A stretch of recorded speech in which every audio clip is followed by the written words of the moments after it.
thank you so much for tuning in.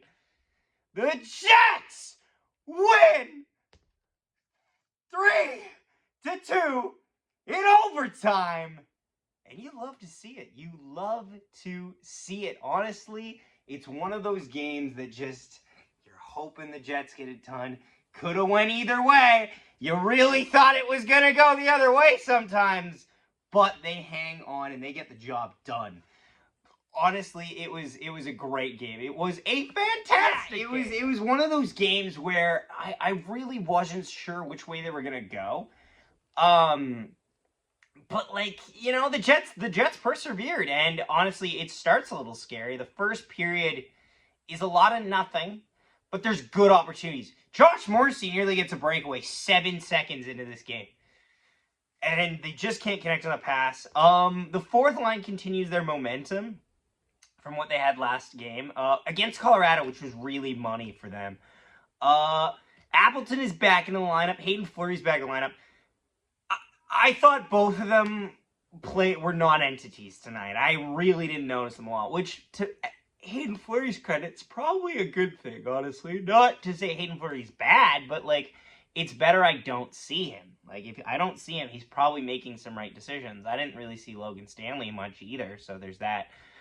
Interesting side note, the linesman got injured today. So I think they bring back alternates with them, just in case an event. But basically, he got hip checked by a Colorado Avalanche as they were chasing a Mark Scheifele in the zone. This was in the second period, but yeah, he left the game. He was shaken up. I think he just fell awkwardly, honestly. It didn't seem like he had too much of an impact on it, but, you know, it happens.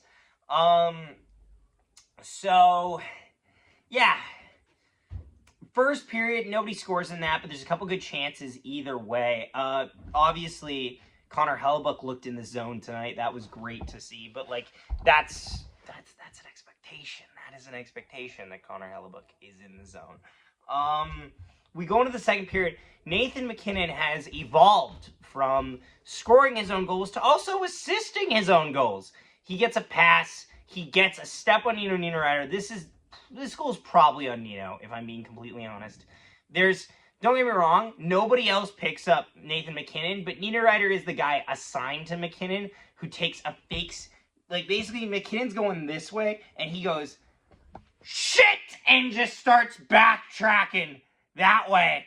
And McKinnon's already gone, shot off the post. He gets his own goddamn rebound before Hellebuyck can react to make it 1-0 reaction here. Why is Nathan MacKinnon so good at hockey? Absolutely drives me nuts. He hits the post and has enough time to get to the puck before Hellebuyck can react and scores. I don't know how you give Nathan MacKinnon this much space, though. That is insane. He literally assisted his own goal. It's crazy. Tough one to give up, but Nathan MacKinnon's probably going to score on you eventually. It's only a matter of time. Hellebuyck, though, against the Avalanche, that is the first goal he has given up of the regular season against the Avalanche, and it's in the final game of their season series. The Jets were up 2-1 going into the season series, with the Avalanche winning both games with Hellebuyck by shutout and losing the one game with Commerce. This is the first lead they've had against Hellebuyck. And yeah, it is what it is. Jets showed momentum there. I thought the penalty kill was exceptional tonight. I think it gave a lot to a lot of their stars, but those stars are always going to take some space for themselves. It's just minimizing I said return because the Jonathan Toews return rumor has popped up on my screen. It's about minimizing their ability and their skill prowess, and I felt for the most part the Jets did that. There are two key exceptions, and both of them ended up in the back of our net, but we'll get to that. With all that said, the fourth line, David Gustafsson, who's a guy who's probably, like, going into this year, David Gustafsson was put up or shut up. We gave you a 2-year deal for under $1 million. You're either going to play great or you're going to be in the Moose or on waivers, and who knows where you're going to be. But he slides a slick backhand feed through the needle all the way to Morgan Barrett, who finds the back of that to make it 1-0 or 2-2, 1-1. 1-1 reaction here. Morgan Barron! And the Jets have tied the game at 1. Mans did it! His 5th of the season, assisted by Gustafson and Morrissey, and the Jets have tied the game. Money. And it's a great goal by Morgan Barron, and the fourth line delivers, and it raises up this team, and the Jets keep on pressuring. They had a couple good looks. Blackwood and Hellebuck both had good games, I would say. And then with under 2 to go, I want to say, finally, Josh Morrissey with a shot, and it just gets deflected into the back of the net by Gabe Vilardi. 2-1 reaction here. Let's go!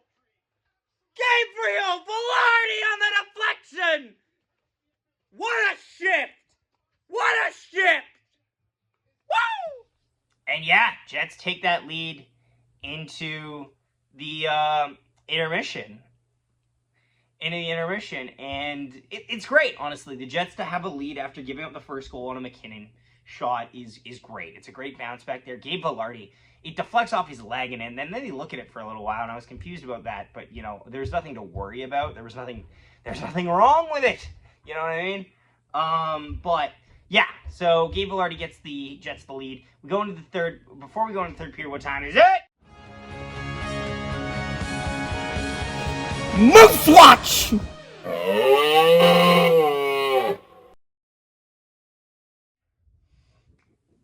It's Moose Watch. So, Moose Watch. Oh, boy. Moose have an upcoming series against the Grand Rapids Griffins. Let's just talk about the Moose for a second.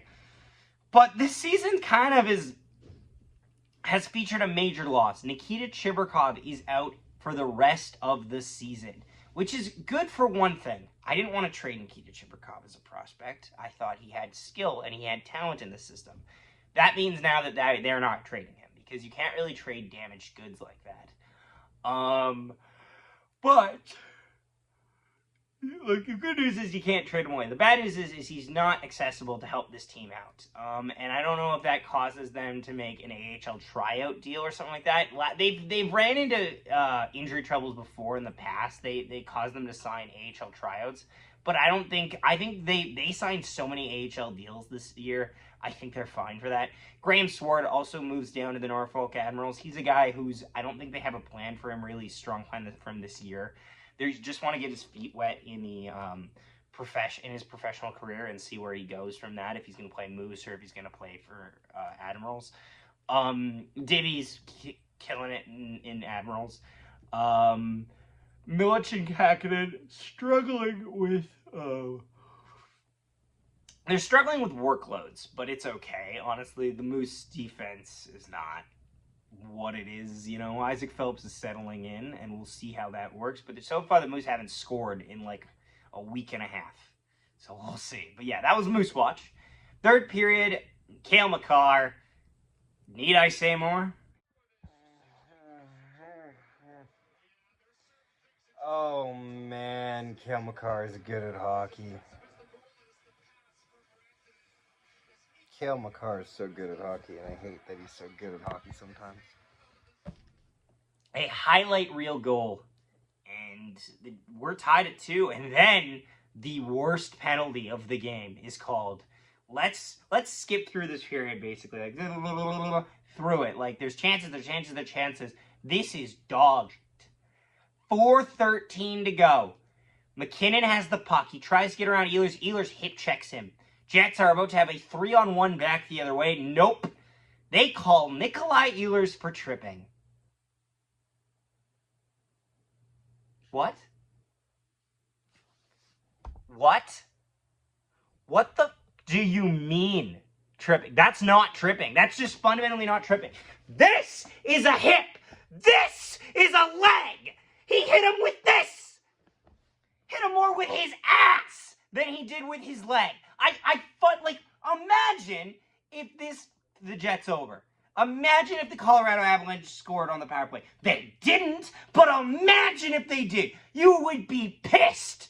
You'd be pissed. You'd be like, you know what? You reffed like you were one man down. You sucked. That's how you'd feel. But no. Fortunately, the Jets they get through it. They get through it. An amazing kill. A clutch kill, by the way. Gets the Jets out of trouble. I always have to yawn because I talk so much. Gets the Jets out of trouble. And we go to overtime where Neal Pionk. First off, Hellebuck assist. That's fucking amazing. Neal Pionk with this. Do you guys remember? 2 years ago. Game 2 of the season? Game 2 or 4 of the season. It was one of the first 5 games. Avalanche had just won the Stanley Cup. Jets are going into Colorado. They play them. Sam Gagner scored in that game. And it got to overtime. And the starting group was Adam Lowry, Mason Appleton, Neal Pionk. And I went, that's laughably bad. And then I had to eat shit because then Neal Pionk scored a slap shot goal to win the game in overtime off the post today. Now, the reason I'm saying this is Vlad Nemestikov, Nikolai Ehlers, Neal Pionk. Not your typical 3 to start. Puck goes down, Jets get it. Neal Pionk with a little bit of a step. Watch him make magic. Neal Pionk. Oh, he's got a little bit of a step. Not a lot. Oh my God! Oh my God! Oh my God! A bullet from Neal Pionk! Jets win it overtime! Yeah! And he scores the exact same goal that he scored 2 years ago in overtime as well against the Colorado Avalanche, and the Jets win 3-2 in overtime. Wow. 3 stars of this game. Neal Pionk's getting the first star. I can't believe it. I can't believe it. Overtime winner. You got to give it to him. You got to give it to him. Second star is going to be David Gustafsson. Honestly, I think he's looked really good these past couple of games, actually. Third star is going to be Josh Morrissey. 2 assists on the night. Honorable mention is going to be Morgan Barron and Connor Hellebuck. Both of them had really impactful roles. And honestly, let's hope the Jets keep it rolling. Thanks so much for watching, guys. Have a wonderful night. Leave a like and subscribe. We'll see you next time. Go Jets, go. Nikolai Ehlers chips it through, gets around, and he shoots and scores!